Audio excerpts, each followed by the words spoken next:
बारिश में 5 बहुओं का नारियल से बना ससुराल। हे भगवान, पूरा घर इस टप टप से तर हो चुका है। कहाँ कहाँ से इसे रोका जाए। बाजी पहले तो छत से सिर्फ बूंदे टपका करती थी, लेकिन अब तो छत में बड़े बड़े सुराख हो गए जिनसे अब पहले से भी ज्यादा पानी भर जाता है। भाभी, हमें कुछ तो करना पड़ेगा। पूरा घर तालाब बन चुका है, पानी अब पैरों से भी ऊपर है। इस तरह तो घर का सारा सामान गीला हो जाएगा। लेकिन हम करेंगे क्या? आज ही मैंने किसी तरह घर की दीवारों और छत को मिट्टी से लीपा था, लेकिन देखो बारिश ने आकर सब कीच धो डाला। ऊपर से इस बारिश के चलते हम अपना ठंडे का ठेला भी नहीं लगा पा रही हैं। माधवी और उसकी 5 बहुएं घर में परेशान हो रही थी। 5 बहुएं अपने घर के बाहर शरबत का ठेला लगाती थी, जिसमें वो सादा शिकंजी, नींबू पानी, सोडा शिकंजी और नारियल पानी बेचा करती। वहीं माधवी के 2 बड़े बेटे फैक्ट्री में मजदूरी किया करते थे और 3 छोटे बेटे ठेले पर मौसमी चीजों को बेचकर घर में थोड़ा सहारा बन पाते। सब्जी ले लो, पकौड़े वाले सब्जी, आलू प्याज पालक ले लो। अरे कितनी ठंडी बारिश है, कितनी तेज हवा चल रही है। ऐसे में भला कौन ही सब्जी लेने घर से बाहर आएगा। माधव तेज बारिश में सब्जी का ठेला लिए घूम रहा था, लेकिन आज उसकी बहुत कम सब्जी बिक पाई। वहीं उसने देखा कि दूर एक पेड़ के नीचे सागर अपना भुट्टे का ठेला लिए खड़ा ठंड में कांप रहा था। माधव तेजी से अपना ठेला लेकर उसके पास पहुंचा। सागर, तू यहाँ पेड़ के नीचे क्यों खड़ा हुआ है और तू इतना क्यों कांप रहा है? भैया, आज सुबह से बारिश हो रही है, जिसकी वजह से मेरी भट्टी भी नहीं जल पा रही है और मैं सुबह से ठेला लेकर यहीं खड़ा हूँ, लेकिन कोई भी मुझसे भुट्टा लेने नहीं आ रहा है। माधव ने सागर के माथे पर हाथ रखा तो उसने महसूस किया कि सागर को काफी तेज बुखार था। सागर, तुझे बुखार है? ऐसे में तेरा यहाँ ठंडी बारिश में खड़ा होना ठीक नहीं है, और वैसे भी मेरी भी आज कोई आमदनी नहीं हो पाई है। इतनी तेज तूफान में कोई घर से बाहर ही नहीं आएगा, इसलिए हम दोनों घर चलते हैं। माधव ने सागर के ऊपर एक प्लास्टिक का कट्टा ढका और फिर उसे अपने साथ घर वापस ले आया। सागर की ऐसी हालत देखकर दुर्गा, मुकेश और 5 बहुएं घबरा गईं। सागर, क्या हुआ तुझे? माधव, कुछ तो बता। माँ, सागर को बारिश में भीगने की वजह से काफी तेज बुखार हो गया है। आप इसे यहाँ आराम करवाइए, मैं इसके लिए दवा लेकर आता हूँ।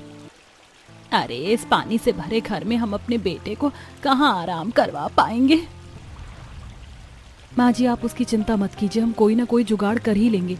और माधव, तुम जल्दी से दवा लेकर आओ। माधव एक प्लास्टिक का कट्टा ओढ़कर बारिश में सागर के लिए दवा लेने गया।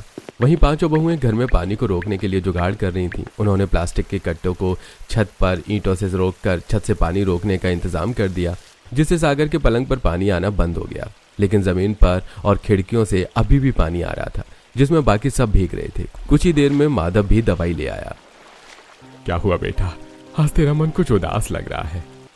क्या बताऊं बाबा, आज बारिश की वजह से मेरी सब्जी की बिक्री नहीं हो पाई, जबकि मैंने बारिश में भीगते हुए भी सब्जी लेने की कोशिश की। लेकिन ऐसे तूफान में भला कौन ही सब्जी लेने आना चाहेगा, और यही सागर के साथ हुआ। बेटा, ये मौसम कभी गरीबों के लिए अच्छा नहीं होता। हम जैसे लोगों को तो इसकी मार झेलनी ही पड़ती है। लेकिन माधव, कौशल कहाँ है? वो सुबह अंगोछों का ठेला लेकर गया था। दुर्गा ने इतना पूछा ही था कि तभी कौशल भी घर आ पहुंचा। बारिश में उसके सारे अंगोछे रुमाल भीग चुके थे, जिसकी वजह से किसी ने भी उससे एक रुमाल तक नहीं लिया। कौशल इस बात से काफी निराश था। माधवी और मुकेश उसका चेहरा देखते ही सारी बात समझ गए, जिसपे उन्होंने कौशल को अपने पास बुलाया।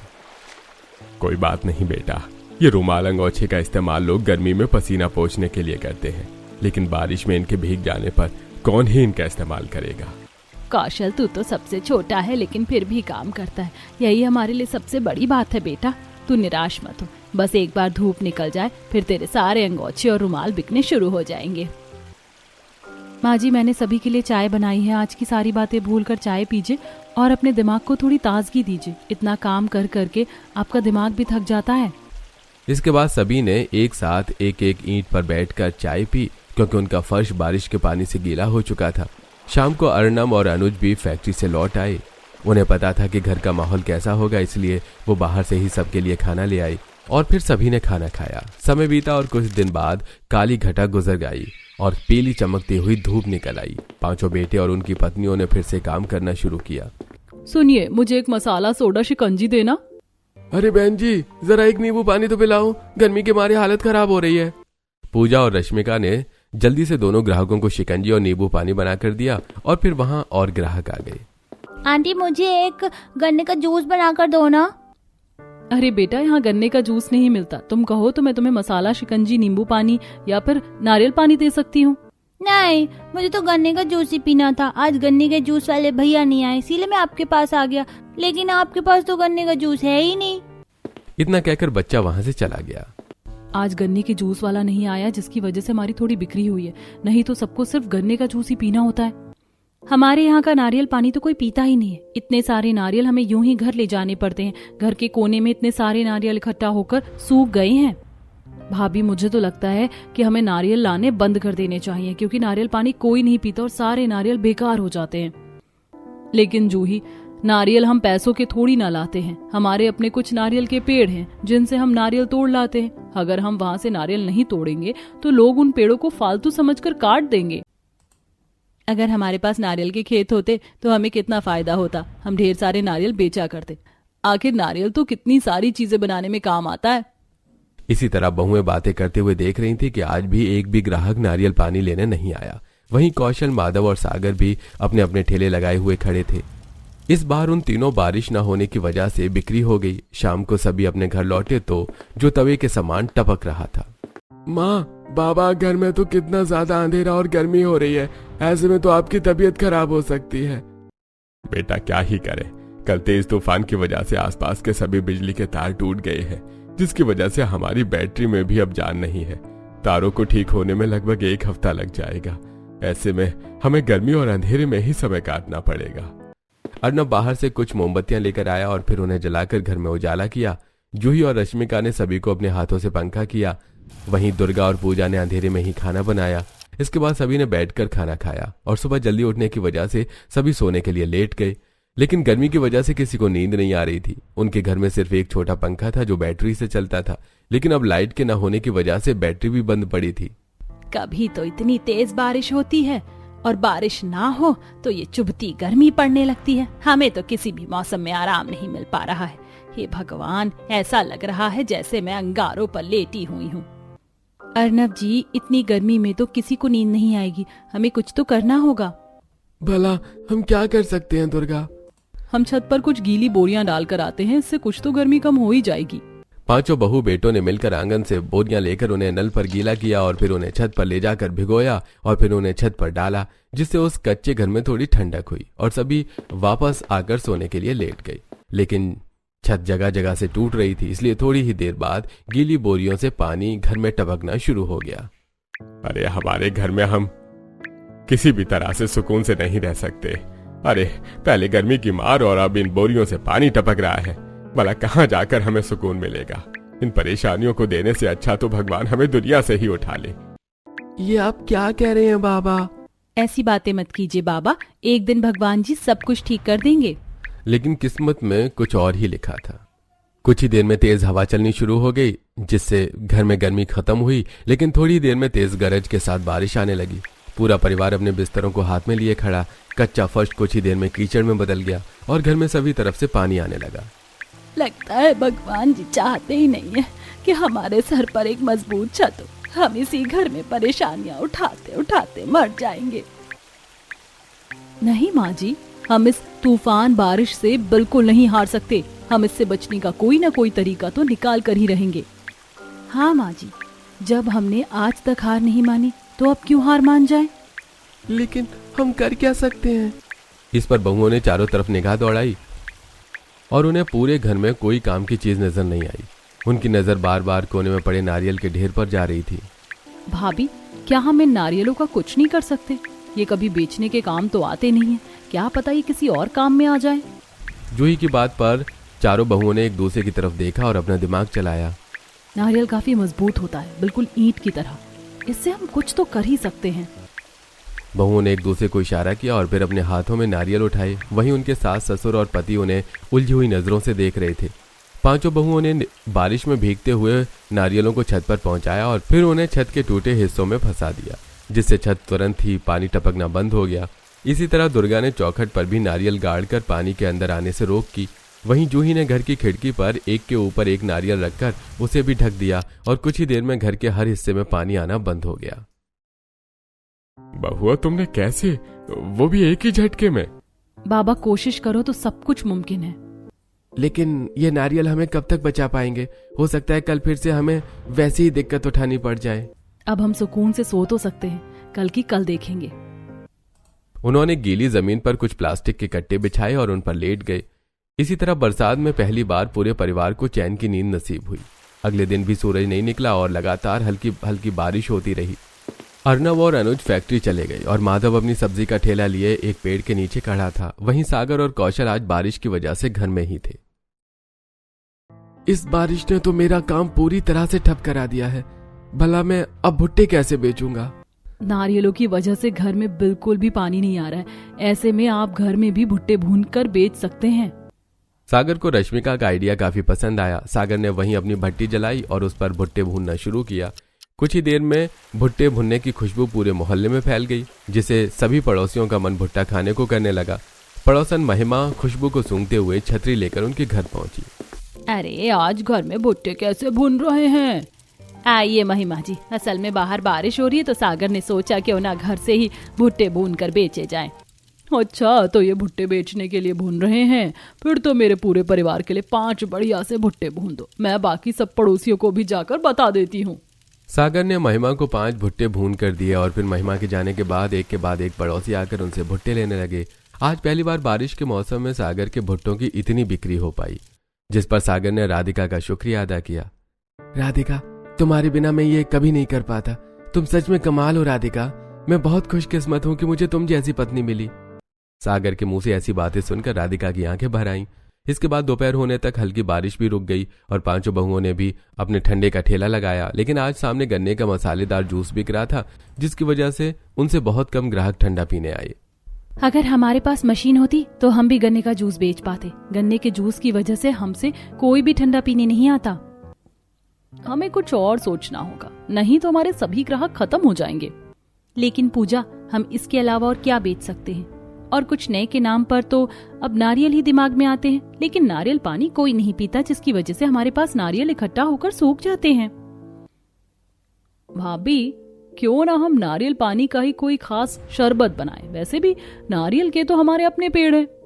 जूही की बात सुनकर चारों बहुओं के दिमाग में खुराफाती आइडियाज आने लगे। 5 बहुएं अपने पेड़ों को बचाने की वजह से रोज नारियल तोड़कर लाती, जबकि उनका नारियल पानी बिल्कुल भी नहीं बिकता था।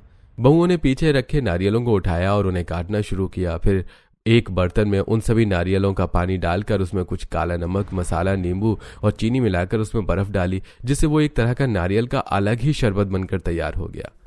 आइए सभी हमारे यहाँ का खास नारियल शरबत पीकर देखिए, आपके तन और मन दोनों को ही भाएगी। जूही ने खूब आवाजें लगाई, लेकिन कोई भी उनसे नारियल शरबत लेने नहीं आया, जिस पर बहुएं काफी निराश हो गईं। शाम को 5 बहुएं थोड़े ही पैसे कमाकर घर वापस लौटी। उन्होंने अपने परिवार को सारी बात बताई, जिस पर सभी ने उनका नारियल शरबत पीने की डिमांड की। बहुओं ने अपना नारियल शरबत घर वालों को पिलाया। अरे वाह, ये तो बड़ा ही मजेदार है। सच में मैंने आज तक ऐसा कोई शरबत नहीं पिया। लोगों को शायद अंदाजा नहीं होगा, इसलिए उन्होंने तुमसे ये शरबत नहीं खरीदा। लेकिन अर्नव जी, हम लोगों को ये शरबत कैसे बेचे जब वो खुद आकर पीना ही नहीं चाहते? इसके लिए तुम सभी को अपने बेचने के तरीके और जगह को बेहतर बनाना होगा, ताकि ग्राहक तुम्हारी तरफ खिंचे चले आएं। 5 बहुएं गहरी सोच में पड़ गईं। कुछ देर बाद सभी ने खाना खाया और फिर से वही जोरदार बारिश शुरू हो गई। लेकिन छत में लगे नारियल जबरदस्त पानी को रोक कर रहे थे, जिससे सभी घर वाले काफी खुश थे। बहुओं, इस बार तो तुम्हारे जुगाड़ ने कमाल ही कर दिया। ये 1 हफ्ते से लगे नारियल अभी भी ओनी से कितनी अच्छी रोक रहे हैं। अगर हमें पता होता कि नारियल इतना काम आ सकता है तो हम नारियल का ही घर बनवा लेते। माधवी की बात पर सभी बहुओं के कान खड़े हो गए। माँ जी, हम नारियल का घर बना सकते हैं। आपने तो बहुत ही कमाल का आइडिया दिया है। क्या? मैं तो सिर्फ मजाक ही कर रही थी। माधवी के उस मजाक ने 5 बहुओं के दिमाग की बत्तियां जला डाली थीं। 5 बहुओं ने सोच लिया था कि वो अब नारियलों से सिर्फ घर ही नहीं बल्कि अपनी एक दुकान भी बनाएंगी। उन्होंने अपने पतियों से उनकी फैक्ट्री से कुछ सीमेंट लाने को कहा। अगले दिन दोनों भाई फैक्ट्री से सीमेंट ले आए और बहुओं ने घर में काम करना शुरू कर दिया। बहुओं ने नारियल को बीच से काटा और फिर उनके पानी को एक बर्तन में इकट्ठा किया। वहीं कटे हुए नारियलों को सीमेंट से दीवार पर लगाया और इसी तरह उन्होंने पूरा घर नारियलों से बना डाला। अरे कितना सुंदर लग रहा है हमारा हरा भरा घर, हरे हरे नारियलों से बना हुआ। बहुओं, तुम तो सोच के भी बिल्कुल प्रेम काम करती हो, तुम्हारा कोई जवाब नहीं है। पांचों बहुएं काफी खुश थीं। वो अपने पेड़ों से और नारियल तोड़ने गईं जो कि जंगल के अंदर खड़े हुए थे।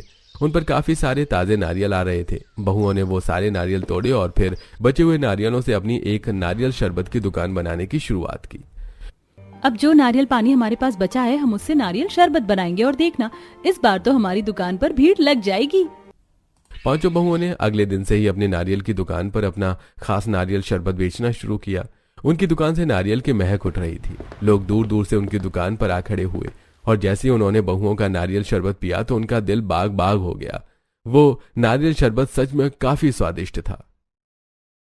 अरे बहन, तुम कैसे बना रही हो ये नारियल शरबत? ये तो बहुत ही स्वादिष्ट है। और क्या कलाकारी की है तुमने तो भाई, अपनी दुकान भी नारियलों से खड़ी की हुई है। सच में तुम्हारी कलाकारी की दाद देनी पड़ेगी। हमें तो बहुत खुशी हुई है कि आप सभी को हमारा नया नारियल शरबत पसंद आ रहा है। इसी तरह बहुओं ने खूब जम के नारियल शरबत बेचा। शहर के लोग भी उनकी नारियलों की दुकान पर नारियल शरबत पीने आ रहे थे।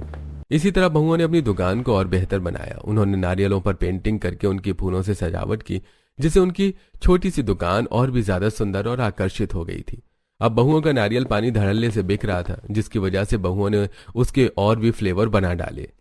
बहुओं, तुम पांचों के जुगाड़ू दिमाग ने तो सब कुछ बदल कर रख दिया है। पड़ोसी भी हमारे नारियल घर में आकर समय बिताते हैं। हमारे घर से महक ही इतनी अच्छी उठती है कि कोई खुद को रोक ही नहीं पाता। माँ जी, हमारी दुकान पर भी काफी भीड़ लग जाती है कि हमें बैठने की भी फुर्सत नहीं मिलती, लेकिन हमें खुशी है कि हमारा नारियल शरबत सभी को काफी पसंद आ रहा है। माधवी और बहुएं आपस में बात ही कर रही थी कि तभी वहां महिमा पहुंची। अच्छा हुआ तुम सब मुझे मिल गई। मैंने तुम्हारी दुकान की नारियल की दीवारें देखी थी। क्या बताओ, मेरा तो उन्हें देखते ही उन पर दिल आ गया। अगर मुमकिन हो तो क्या तुम हमारे घर एक दीवार को नारियल की दीवार में बदल सकती हो? मैं भी चाहती हूँ कि हमारे घर में भी नारियल की खुशबू फैली रहे। इसके बदले तुम मुझसे जितने पैसे मांगोगी मैं दूंगी। पांचों बहुओं ने एक दूसरे की तरफ देखा और समझा कि अब उन्हें एक नया काम और मिल चुका था। समय मिलने पर पांचों बहुओं ने मिलकर महिमा की नारियल की दीवार बनाई और फिर उस पर छोटे छोटे फूलों और रंगों से सजावट की जो कि महिमा को बहुत पसंद आई और महिमा ने उन्हें इस पर अच्छे काफी पैसे भी दिए। अरे महिमा जी, इतने सारे? अरे तुमने बहुत अच्छा काम किया है। पता है मेरे घर की बाकी दीवारें कई हजार रुपयों में बनी है, लेकिन एक भी दीवार इतनी सुंदर नहीं है जितनी कि तुमने बनाई है, इसीलिए तुम इनकी हकदार हो। पांचों बहुओं को बहुत अच्छा लगा कि महिमा को उनका काम पसंद आया और अब इसी तरह काफी ग्राहकों ने भी उनसे अपने घर की नारियल की दीवारें बनवाने को कहा। पांचों बहुएं अब नारियल शरबत बेचने के साथ साथ नारियल की दीवार बनाने का भी काम करने लगी। बहुओं के परिवार वालों को भी उन पर काफी गर्व था। धीरे धीरे उनके घर के हालात भी बदलने लगे और उन्होंने अपना एक नया घर भी बनवाना शुरू कर दिया। लेकिन जब तक उनका घर बन रहा था तब तक वो अपने नारियल घर में ही समय बिता रहे थे। अब तो बारिश कितनी अच्छी लगने लगी है। अपने घर के आंगन से बारिश की बूंदों को गिरता देखना बड़ा ही अच्छा लगता है। कितने समय बाद पहले जैसा बारिश का मजा महसूस हुआ है। तो क्यों ना माँ जी इस बारिश में गर्मा गर्म पकौड़े हो जाएं। सिर्फ पकौड़े ही नहीं बल्कि हम अपना खास नारियल शरबत भी बनाएंगे और पकौड़ों के साथ उसका मजा लेंगे। ठीक है बहुओं, तुम्हारे पति भी आते ही होंगे तो तुम जल्दी से पकौड़े और शरबत तैयार कर लो, फिर हम एक साथ बैठकर बारिश में उनका मजा लेंगे। कुछ देर बाद पांचों बेटे बारिश में छतरियां लेकर घर आ गए। सभी पकौड़े और शरबत देखकर काफी खुश हुए। सावन लगातार बरस रहा था और सभी ने पकौड़े खाते, शरबत पीते और नारियल के स्वर्ग में सावन के मौसम का खूब मजा लिया।